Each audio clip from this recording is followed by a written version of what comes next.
여러분 안녕하십니까? 1월 4일 금요일 뉴스투데이 강원입니다. 기해년 새해에는 남북 평화의 중심 강원도가 돼야 하는데요. 춘천시는 북강원도 원산시와의 자매 결연을 통해 남북 강원도 교류의 중심점을 모색하고 있습니다. 백승호 기자입니다. 북강원도 도청 소재지 격인 원산시입니다. 북한의 항구와 문화, 휴양도시로도 알려져 있습니다. 강원도의 수부도시인 춘천시가 원산시와의 자매 결연을 추진하고 있습니다. 우선 체육과 문화 교류부터 시작할 계획입니다. 올해 춘천에서 열리는 국제 태권도 대회에 초청의 뜻을 전했고 가능하면 인형극 등 예술 교류에도 나설 계획입니다. 남강원도의 수도인 춘천과 북강원도 수도인 원산이 교류 협력을 만들어 간다는 것은 민족 화해 시대를 여는데 대단히 중요한 상징 의미가 있다고 생각을 하고요. 춘천시는 지난해 대북 교류 관련 조례를 제정했고 남북 교류 협력 기금도 마련한 상태입니다. 이재수 춘천시장은 지난 10월 인제에서 열린 아리스포츠컵 환영 만찬장에서 이런 춘천시의 계획과 의지를 북측 인사들에게 전했습니다. 하지만 춘천시의 이런 계획은 아직 일방적이고 구체화되지 못한 상태입니다. 대북 제재 속에 그것도 북한의 한 도시가 독자적으로 움직이기는 사실상 어려워 보입니다. 북한 도시와의 교류 협력은 춘천뿐 아니라 다른 자치단체에서도 추진되고 있습니다. 다른 어떤 도시보다도 빠르게 준비되어 있다라고 하는 것이고요. 그리고 접경지대에 있는 우리 또 배후 도시로서의 춘천이 갖고 있는 지리적 특성 또한 이번 협력 시대에 중요한 역할을 할 것이다. 춘천이 남북 강원도 교류의 중심점이 되기 위해서는 정부와 강원도의 공조 체계가 먼저 마련돼야 한다는 지적도 나오고 있습니다. MBC 뉴스 백승호입니다.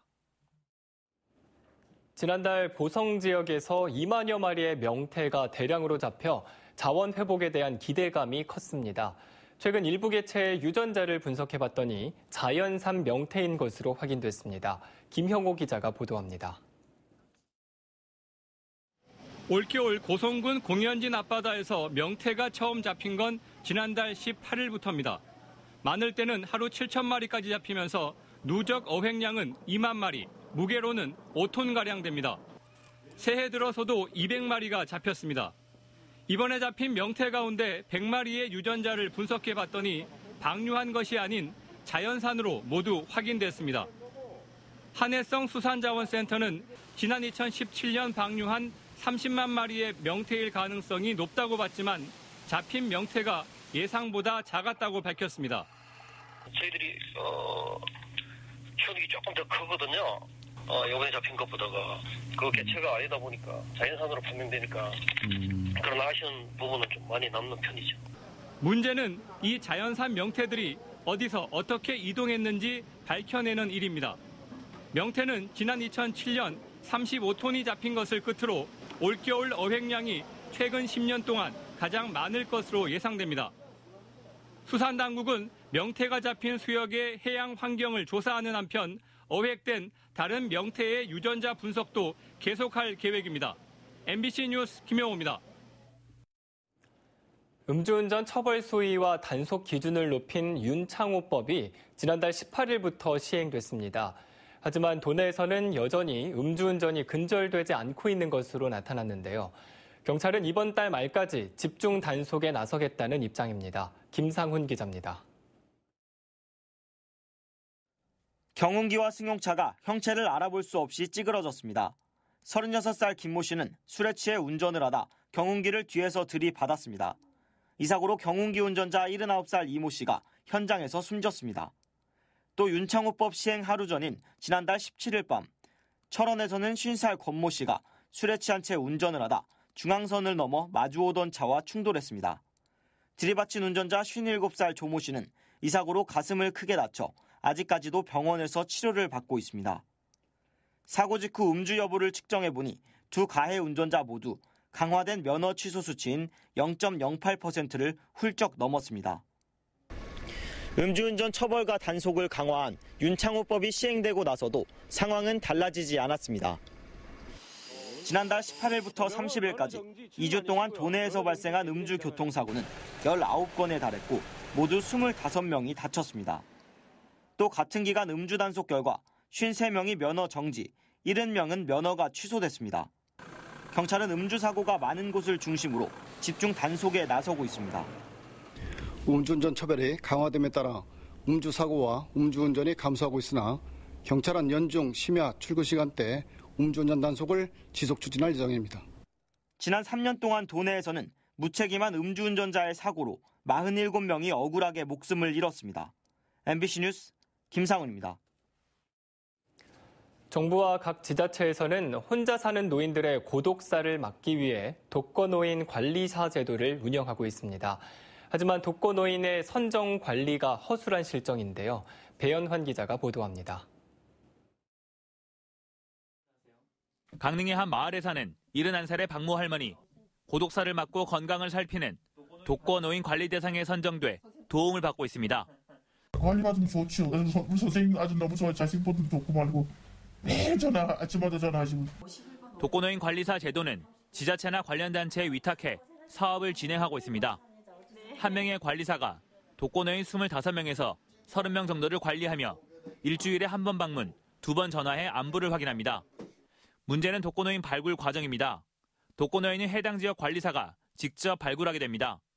주거 유형과 건강 상태, 가족 왕래 등을 기준으로 점수를 매겨 선정하는데 추가 확인 작업이 없습니다. 거의 3분의 2는 기준이 안 되죠. 그냥 기준이 안 되는 부분은 그냥 체크해서 만들죠. 점수를 만들어요. 누가 이걸 확인하고 이런 부분이 없는 거겠네요. 확인을 안 하죠. 실제와 다르게 현황을 조사해도 독거노인으로 선정된다는 겁니다. 가족들이랑 연락은 자주 하세요? 예, 일주일에 한두 번 와요. 우울증 있고 이러진 않으시죠? 아직까지 그런 건 모르겠어요. 현재 도내 독거노인 관리 대상자가 13,000명에 달하다 보니 실제 확인이 어렵다는 게 지자체나 위탁업체의 입장입니다. 올해 도내 지자체의 독거노인 관리 사업에 배정된 예산만 91억 원에 달합니다. 독거노인 고독사를 막기 위해 막대한 예산까지 투입되는 사업이 정작 현장에서는 대상자 선정부터 엉망으로 운영되고 있습니다. MBC 뉴스 배연환입니다. 원주 중앙시장 화재로 피해를 본 사람들은 대부분 영세 상인들로 당장 생계를 걱정해야 하는 형편입니다. 점포와 물건들이 모두 불에 타 다시 장사를 이어갈 수 있을지도 막막할 따름입니다. 황구선 기자입니다. 화마가 휩쓸고 간 중앙시장. 검게 변한 옷가게에는 타담한 겨울옷들이 즐비하고 불이 옮겨간 잡화점에는 멀쩡한 가방을 찾아보기 힘듭니다. 소방관들이 접근하기 어려웠던 시장 안쪽은 더 심각합니다. 한복과 양장점, 수선집에는 제거된 원단 조각만이 남아있고 목재 간판은 테두리만 남기고 타버려 이름조차 알 수 없습니다. 수십 년째 생계를 이어온 보금자리는 갑자기 들이닥친 화마로 인해 모두 새까맣게 타버렸습니다. 일터를 잃은 상인들은 깊은 탄식과 눈물이 멈추지 않습니다. 여기까지 올라왔네. 줄 몰라서 진짜. 누가 죽었어 왜 울어? 너무 안타깝지 그럼. 안타깝게 뭐 안타까워 할 수 없지 뭐. 불경기 속에서 다가올 설 대목을 기다리며 품었던 희망도 모두 사라졌습니다. 아니 물건을 다 폈는데 그 다음에 낫더라고요. 차라리 안 폈으면 더 난데.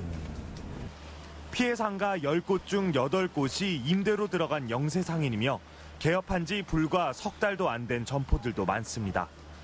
정부는 생계가 끊긴 상인들을 위한 지원책을 최우선적으로 검토하겠다고 밝혔습니다. 위급한 일을 당하셨을 때 저희가 긴급 자금 지원이 가능하기 때문에 그런 것들을 저리에 지원할 수 있도록. 느닷없이 들이닥친 화마에 삶의 터전이 송두리째 잿더미로 변하면서 어디서부터 손을 써야 할지 상인들은 망연자실하고 있습니다. MBC 뉴스 황구선입니다. 평창 동계올림픽 스키 활강 경기가 열렸던 정선 가리왕산 알파인 경기장의 보건과 시설 존치 문제를 놓고 갈등이 이어지고 있습니다. 산림청은 허가 기간이 끝난 만큼 전면 복원할 것을 명령했고 강원도는 곤돌라와 운영도로는 존치하겠다며 맞서고 있습니다. 홍한표 기자가 보도합니다. 산림청이 정선 가리왕산 알파인 스키장의 전면 복원을 놓고 압박 수위를 높여가고 있습니다. 평창 동계올림픽 경기장 조성을 위해 강원도에 사용을 허가했던 구규림 허가 기간이 지난해 말로 만료됐다며 복원 명령을 내린 겁니다. 복구를 해야 되기 때문에 복구 명령을 했고 그걸 1월 말까지 복구 계획서를 제출을 하라고 문서가 나갔습니다. 또 이달 31일 이후에도 강원도가 전면 복원 계획서를 제출하지 않으면 행정 대집행을 하겠다고 선언했습니다. 행정 대집행은 산림청이 먼저 복원한 뒤 강원도에 구상권을 청구하는 절차입니다. 이에 대해 강원도는 곤돌라와 운영도로 등 일부 시설을 존치해달라고 요구하고 있습니다. 앞으로 동계 아시안게임 등 굵직한 동계 대회 유치 의지와 함께 남북 평화의 숲 조성 등 생태 관광시설로 반드시 필요하다는 겁니다. 정동분도 지금 올림픽 유산으로서 저희가 좀 남기고 싶은 생각이 있는 거고요. 운행도로하고 곤돌라는 저희가 존치하는 걸로 가고 그리고 나머지는 이제 복원한다는 그런. 곤돌라와 운영도로 존치를 주장하는 주민들 역시 강경 대응에 나선다는 입장입니다. 산림 복원의 전체적인 부분을 반대하는 것이 아니고 그 올림픽 유산으로서의 어떤 그 존치, 그래서 그 곤돌라와 그 관리도로만이라도 좀 이 존치가 돼서. 가리왕산 복원 비용을 둘러싸고 산림청은 800억 원이라고 밝혔지만 지역에서는 2천억 원이 넘을 것이라며 반대 입장을 분명히 하고 있습니다. MBC 뉴스 홍한표입니다. 강원도 최초이자 최대의 만세운동인 횡성 4.1 만세운동을 스토리텔링화하는 사업이 3.1운동 100주년 기념 행안부 공모사업의 최우수로 선정됐습니다. 횡성군은 특별교부세 3억 원을 확보했으며 오는 4월 1일 100주년 기념 선포식을 시작으로 오는 2020년까지 횡성 3.1 공원 안에 4.1 만세운동 기념공원 사업을 추진합니다. 한편 100주년인 오는 4월 1일에는 4.1 만세운동 재연 퍼포먼스와 사진전, 토크쇼, 뮤지컬 공연 등 만세운동 기념 행사가 대대적으로 진행될 예정입니다. 강릉 펜션 사고 원인에 대한 국립과학수사연구원의 정밀 분석과 수사 결과가 오늘 오후에 발표될 예정입니다. 강릉경찰서는 오늘 오후 3시부터 경찰서 대회의실에서 국립과학수사연구원 박찬성 실장 등 펜션 사고 수사 관계자들이 참석한 가운데 사고 펜션의 보일러 분석 결과 등 수사 결과를 발표할 예정입니다. 오늘 수사 결과가 발표되면 10명의 사상자가 발생한 펜션 사고 원인에 대한 그 윤곽이 밝혀질 것으로 예상됩니다. 경찰은 가스안전공사와 LP가스 공급업체, 보일러 시공업체, 그리고 펜션 건축업자 등을 대상으로 압수수색과 소환 조사를 벌였습니다. 오늘 영동 지역은 대체로 맑겠으며 영서 지역은 맑은 뒤 낮부터는 차차 구름 많겠습니다.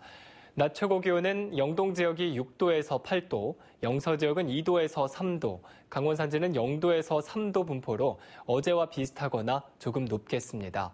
또 원주를 제외한 강원 내륙 지역에는 한파주의보가 계속해서 발효 중입니다. 한편 영동 지역에는 건조경보가, 영서 지역에는 건조주의보가 계속 발효 중인 가운데 강원 산지에는 강풍도 불면서 화재 예방에 각별한 주의가 필요합니다. 그럼 자세한 오늘의 날씨와 행사를 안내해드립니다.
강원도 내 얼음낚시 겨울축제장 4곳에 대한 수질 위생 안전성을 조사한 결과 청정한 수질로 평가됐습니다. 강원도 보건환경연구원은 지난해 12월 7일부터 열흘 동안 겨울축제장 4곳의 하천수를 조사한 결과 대장균 5종은 모든 지역에서 음성으로 나왔습니다. 또 물벼룩을 이용한 급성 독성 실험 결과에서도 무독성으로 나타났습니다. 해당 축제장은 평창 송어축제장과 홍천 인삼송어축제장, 그리고 화천 산천어축제장, 그리고 인제 빙어축제장입니다. 홍천군의 대표 겨울축제인 홍천강 꽁꽁축제가 홍천읍 홍천강 일대에서 오늘 개막합니다. 이번 축제에는 얼음 낚시터와 부교 낚시터, 스노월드와 썰매장 등 다양한 체험 행사가 마련됐고 특히 6년근 인삼으로 키운 인삼송어를 낚시터에 투입해 다른 지역 겨울축제와 차별화를 뒀습니다. 또 올해 처음으로 야간 낚시터를 매주 금요일과 토요일에 시범 운영합니다. 축제를 준비한 홍천문화재단은 최근 이어진 한파로 홍천강이 꽁꽁 얼어 관광객 안전에는 문제가 없다고 밝혔습니다. 강원도와 플라이 강원이 항공운송 연어 발급에 대비해 6개 공동체 협력 사업을 추진합니다. 강원도는 플라이 강원 본사를 올해 상반기 안에 양양으로 이전하기 위해 부지 선정과 건축 설계를 준비 중이라고 밝혔습니다. 또 신입 직원의 50에서 70%를 도내 5개 대학 출신자와 강원 도민으로 채용하고 원주공항에 항공기 1대를 배치해 원주 제주 노선에 하루 3, 4회 운항하는 방안을 추진합니다. 이와 함께 도내 7개 권역을 관광상품으로 구성해 외국인 관광객 유치와 지역경제 활성화에 나설 계획입니다. 강원FC가 19세 이하 국가대표 출신 등 모두 4명의 신인 선수를 영입했습니다.